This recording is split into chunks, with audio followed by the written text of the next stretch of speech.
More than 200 people converged recently for the annual PHIA Transportation Conference, the first since Pennsylvania enacted a major transportation funding measure last fall. Needless to say, the mood was much lighter than in recent years. There was considerable discussion about how the funding solution had come about, along with the work still ahead.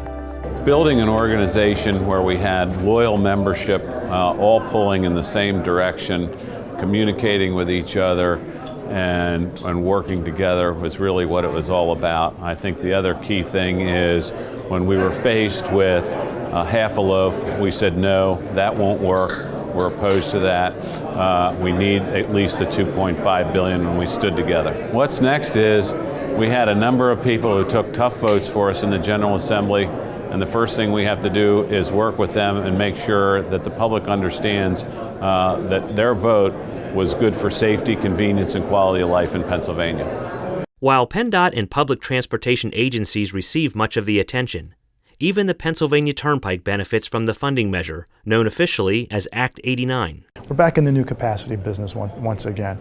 Because of Act 89, we've been able to fund a robust capital plan, which is about $600 million this year, as well as we're building new roads once again. What Act 89 did was, by lifting the cap on the oil company franchise tax, the Turnpike will receive in full 5 years, will receive about $80 million roughly. With that, we'll be able to complete our Act 61 projects locally in western Pennsylvania, known as the Monfayette and the Southern Beltway projects. Local chambers of commerce were instrumental in marshaling support for the funding bill. The conference included a panel discussion among 3 local chambers, and even the smallest among them will see significant benefits from increased transportation funding. Well, one of the things that hurts us is when there are congestion issues and there are daily traffic count issues on the roads in metropolitan areas, and we're requesting capacity add project on a road that maybe doesn't have a congestion issue but has a 2-lane highway issue. We're not really taken seriously, quite honestly, at the state level. Amongst our partners, we're asking for capacity add when there's no money to maintain. We sound like kind of the crazy people sitting at the table. But when we have a rural community that doesn't have transportation opportunities, we get hurt economically. We've lost businesses, and our ability to refill those facilities that are now sitting empty is dampened because businesses don't want to be where there isn't any transportation hubs. Both Representative Mike Fleck and Senator John Eichelberger understood the transportation need. It was a matter of them working with us to educate the public on why they as legislators were going to support this bill and why we as the public should support them for supporting the bill.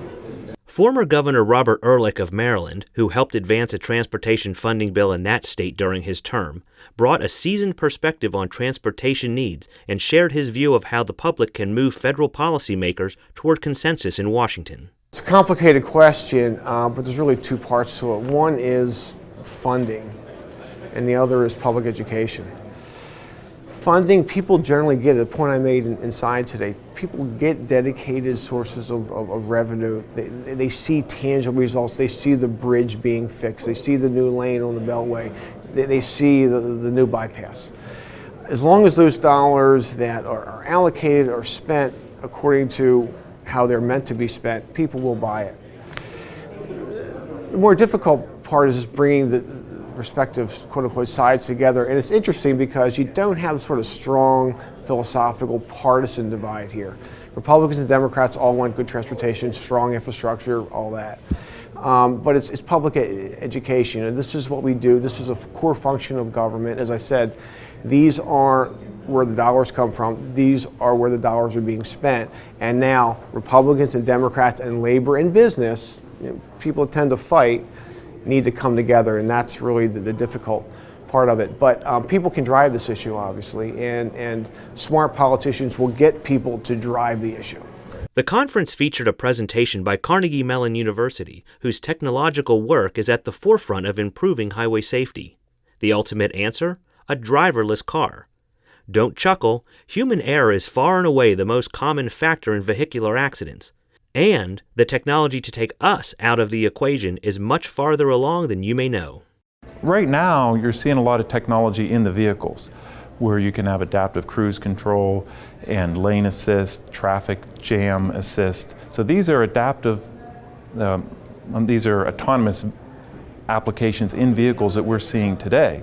But this is going to continue to be deployed incrementally within the fleet over years. First with high-end vehicles, and then as it gets less expensive into the entire fleets. But there's projections anywhere from 20 to 30 years where we'll see fully autonomous vehicles. But again, I think it will be a slow trend of adoption incrementally through vehicles. What we're trying to do is to show how technology can improve transportation safety and efficiency.